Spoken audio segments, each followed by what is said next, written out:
Nathan Law joining us from Hong Kong. Nathan, all your life, and it's been a very young one so far, you've been involved in activism. If you go back to 2013, even the Hong Kong Dockers strike, then it was the Occupy protests, which led to the Umbrella group. Then Demosistō, with you yourself, were the founding chairman of. You were the youngest legislator in Hong Kong's history in 2016.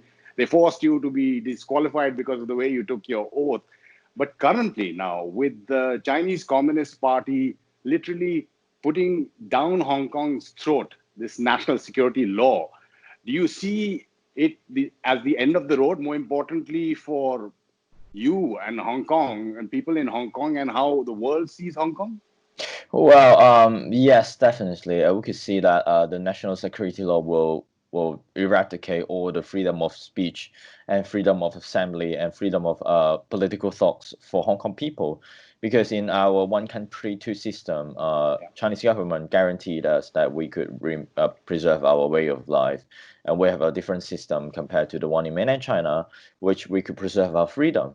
But once this national security law is enacted, then this freedom will be vanished, and Hong Kong will be just another ordinary city in China.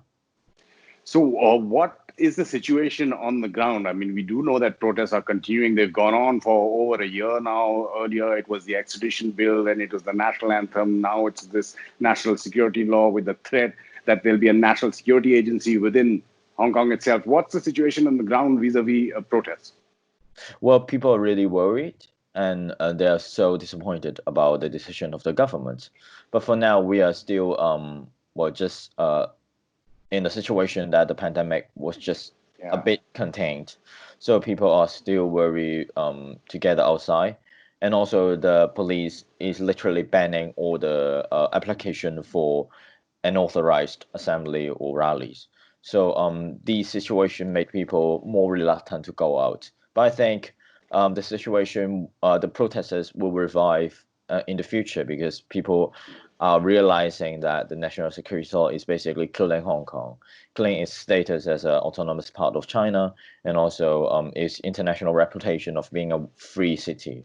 So I think it is important for people that we conquer our worries and our fear and go down to the street and protest. And the worry is that though there are these four activities that could be criminalized, or this terrorism, treason, sedition, subversion, but they are so open to interpretation, and how we've seen activists like you or any protesters have been dealt with by authorities. Well, yes, in China, there is no rule of law. They could interpret or they could redefine any legal terms in their own way, and they could use it to target political dissidents that they don't like. It's not because we have done something wrong. It is because they don't like us, so that they could prosecute us. So we believe that this national security law is another weapon for the Chinese government to label all the freedom fighters in Hong Kong as a treason or as a betrayal of the country, and then to prosecute us just because of our speeches and our thoughts. So it's a very dangerous ordinance in Hong Kong, and it leaves a lot of room for Chinese government to do political prosecution. And in the past, Nathan, you and other people have been put in jail because of the way you have acted out against the system itself.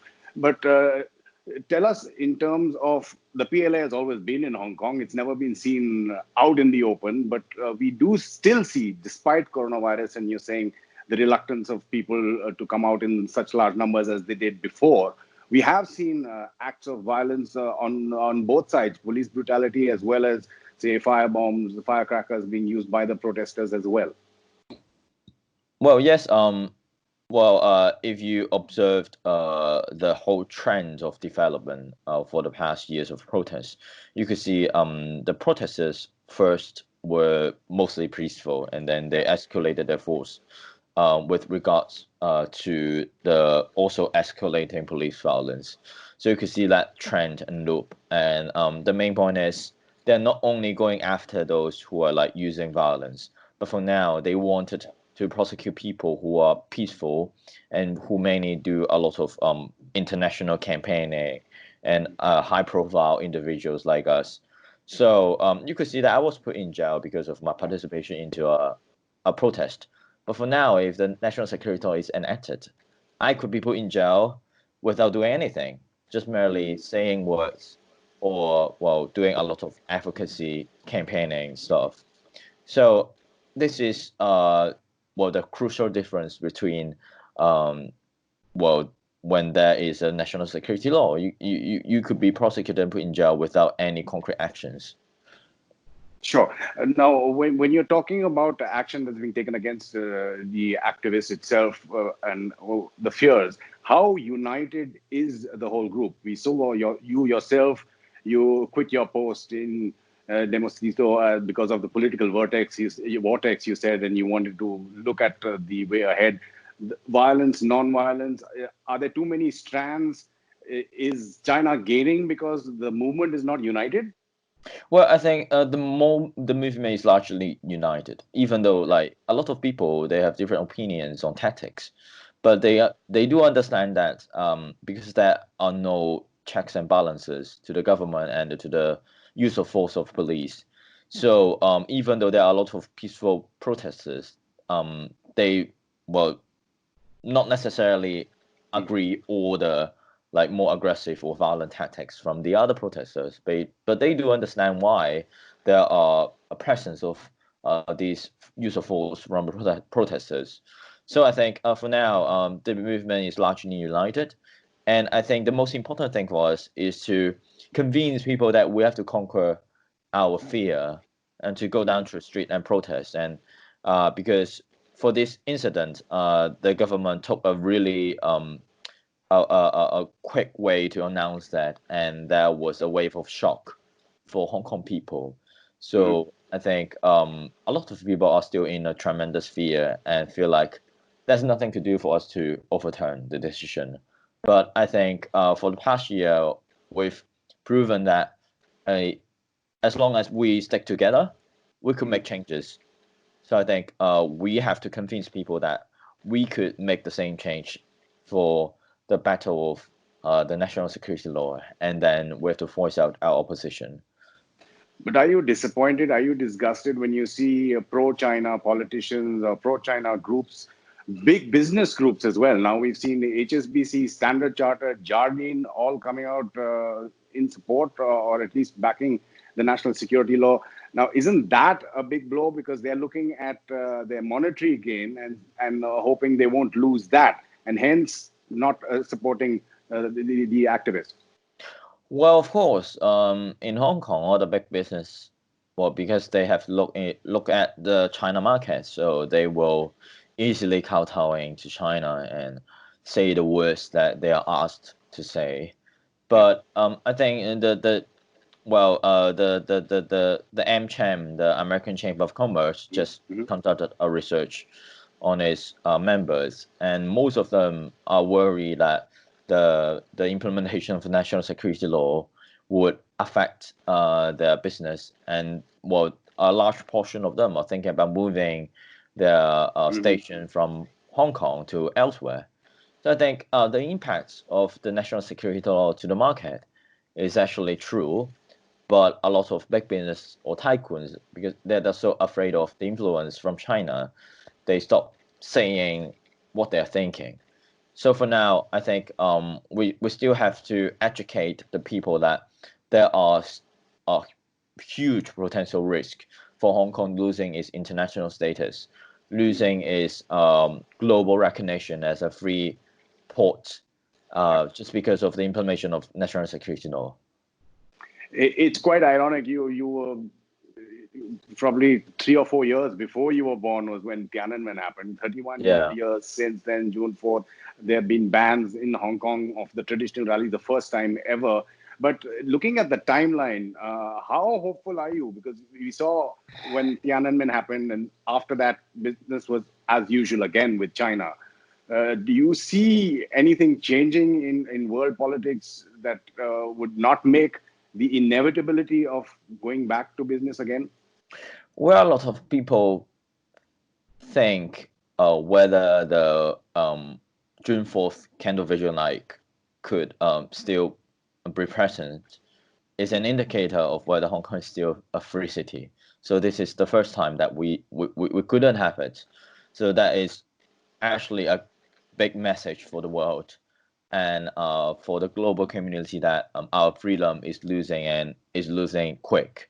So for now, I think the international community recognized that. Like you can see the message from the U.S. President Donald Trump and the others, like for example, in the UK, Australia, and Canada, their foreign ministers they have all expressed their grave concern regarding the implementation of national security law and losing of autonomy of Hong Kong. So I think the international community is still watching, and there will be concrete measures implemented to hold China accountable, because the Sino-British Joint Declaration, which was signed by the Chinese government and the UK government with regards to the handover of Hong Kong and preserving Hong Kong's high autonomy and also democracy, is like obviously violated by China. And in the international community have an obligation to monitor its implementation and act when China refused to obey the obligation of the treaty. So I think, yes, indeed, even though we don't know whether those measures are sufficient, but we hope that there could be changes. Just taking up from your last point on whether those international measures are sufficient. Now, you're talking about the US, and that's probably the most powerful in this case. There are threats of sanctions, tariffs against Hong Kong, the special status being revoked. You even talk about sanctions that are imposed against North Korea or Iran. That's serious. Yeah. Now, those will have great repercussions for people of Hong Kong, whether it's unemployment, business, etc. But you're still willing to you need that, you say. But do you think those measures can reverse what the Chinese Communist Party is trying to do? Well, I think that is no easy way for Hong Kong people up ahead. Well, on the one side, if we don't resist, then we have to accept national security law, and people marching down to the street, millions of them, will live in fear of being prosecuted, and they dare not to speak again. And the other way is for us Hong Kong people, we protest on the street and cooperating with the international sanctions, international pressure. We hope that that could be sufficient to force China to revoke that bill. And in the process, we may suffer, to be honest, with all those sanctions. Like, for example, we lose the separate economic status, or as any other preferential treatment. Sure. But if we could successfully revoke that bill, at least we are free to comment, we're free to criticize. If there is anything the government is doing wrong, we could speak freely and ask them to correct themselves. And so I think for now there is no assessment of whether we could make it. But I believe that if we don't resist, we just accept our fate, accept arrangement from China, then that would definitely be the worst future. So I think it's difficult for Hong Kong people. It's a like dilemma. Is both ways indeed impose harm to Hong Kong people, but we chose the way that we could preserve our dignity, and we can gain the respect from the international community. Like you're pointing out, you're stuck between a rock and a hard place. You mentioned the UK now, Prime Minister Boris Johnson's open letter that he wrote, the offers there of BNO passports. Now that would affect, say, around 350, 400,000 people who have those passports, and another maybe 300,000 or so who can apply, but million. But the students, the people who were born after the Hong Kong went into Chinese power, that itself is an issue, as well as even if they leave, they're leaving Hong Kong. So like you were pointing out earlier in this discussion, they're leaving Hong Kong to be just another Chinese city. There's going to be a brain drain. Taiwan is looking for your brains as well. So how do you put all of that in perspective with your struggle?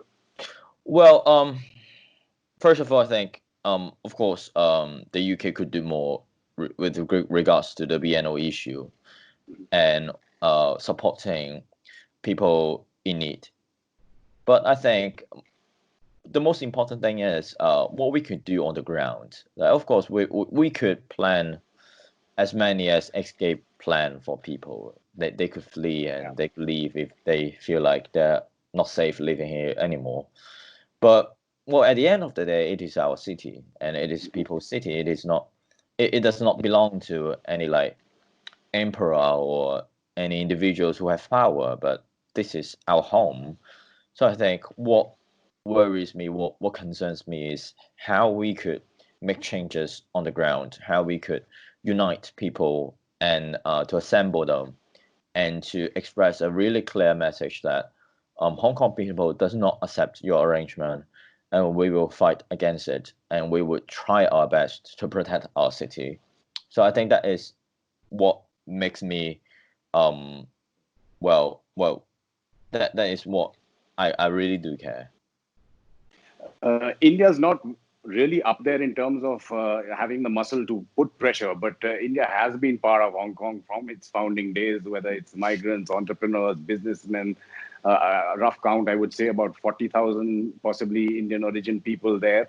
But just looking at even the military standoff between India and China, which is currently on, China flexing its muscle in the South China Sea as well, lots of different fronts. Are you disappointed with the way that India has not, say, stepped up? It's not criticized China for what's happening in Hong Kong. Can we do anything more to sustain your movement? Well, India is the largest democratic country, and we've got a lot of lessons to learn. And there are a lot of things that we're on progress, and we hope to do it better, no matter in Hong Kong and in India. So I think it would definitely be great. I'll be very grateful if there are more and more countries to vow and to go up against China. But I think for now, as long as we could have more countries endorsing the fight of Hong Kong people and releasing statements condemning the very hardline, hawkish line from China, and possibly do something to go against not only the struggle in Hong Kong, but generally the authoritarian expansion leading by China. And it is also helping the global fronts of preserving liberal and democratic values.